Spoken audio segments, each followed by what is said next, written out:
Stock मार्केटमध्ये फक्त पैसेच नाही तर नॉलेज पण लागते. हॅलो, मी आहे रश्मी. मी मागील 6 वर्षापासून स्टॉक मार्केटमध्ये काम करत आहे. स्टॉक मार्केटची सुरुवात मी इक्विटीपासून केली होती. इक्विटी करता करता माझ्या लक्षात आलं की माझ्याजवळ पैसा आहे पण नॉलेज नाही आहे. मग मी ठरवलं, पहिले नॉलेज घ्यायचं आणि मग करिअरची सुरुवात करायची. आणि त्यानंतर मी सेबीच्या काही एक्झाम्स दिल्या, जशा investment adviser level 1, investment adviser level 2, mutual fund A, mutual fund B, research analyst.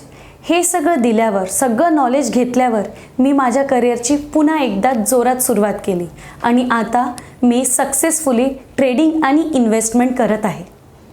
तर स्टॉक मार्केटमध्ये fundamental analysis, technical analysis, chart कसे पाहायचे, इंडिकेटर काय आहे आणि कोणते कसे लावायचे, बाहेरच्या न्यूजवरून मार्केट कसा समजून घ्यायचा, आपली रिस्क मॅनेज कशी करायची आणि छोट्याशा फंडसाठी लॉसचा रेशो किती असायला पाहिजे, हे सगळं समजणं खूप खूप आवश्यक आहे.